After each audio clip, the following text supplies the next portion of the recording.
Passion of the Christ అనే movie మెల్ Gibson అని ఒక ఆయన తీశాడు. బైబిల్ చదివి ప్యాషన్ ఆఫ్ ది క్రైస్ట్, యేసు ప్రభు శ్రమ, దానికి జేమ్స్ క్యావిసిల్ అనబడే ఒక యవనస్తుని తీసుకొచ్చారు యాక్టర్గా.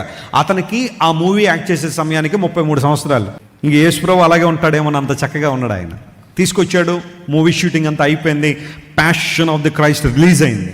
అవి వెస్టర్న్ కంట్రీస్లో మాత్రమే రిలీజ్ చేశారు, ముస్లిం కంట్రీస్లో బ్యాన్ చేశారు దాన్ని. ఎందుకంటే యేసు ప్రభు సంబంధించిన ఏ మూవీ కూడా కొన్ని ముస్లిం కంట్రీస్లో వాళ్ళు తీసుకురారు, బ్యాన్ చేస్తారు. వెస్టర్న్ కంట్రీస్లో అద్భుతమైన రెస్పాన్స్.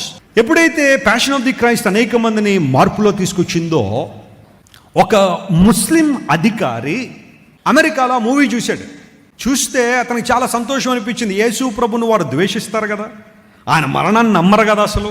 అందులో బట్టి ఆయన కొడుతూ ఉంటే, కొరడాలతో కొడుతూ ఉంటే, ఆయన అటు ఇటు త్రిప్పి భుజమే సిలువను మోపి ఆ జెరూసలేంలో యేసుపురం నడిపి అంతా చూసి ఇతనికి చాలా ఆనందం కలిగి ఆయన అనుకున్నాడు, అరే నాకెంత ఆనందం కలిగితే మా వాళ్ళందరికీ ఇంకెంత ఆనందం కలుగుద్ది.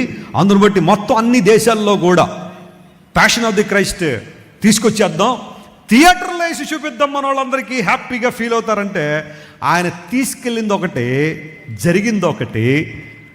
1900 సంవత్సరాల నుండి ఎంతమంది అయితే దేవుని ద్వేషించడం ప్రారంభించారో లేదా దేవుని తృణీకరించడం ప్రారంభించారో వారిలో చాలామంది, అంటే ఆ తర్వాత ఆ కాలంలో ఉన్న వాళ్ళందరూ కూడా ద్వేషం అంతా కూడా ఈ రోజున యేసు ప్రభు మీద ప్రేమగా మారి అనేక మంది యేసు ప్రభు తమ సొంత రక్షకునిగా అంగీకరించారు. హల్లెలూయా.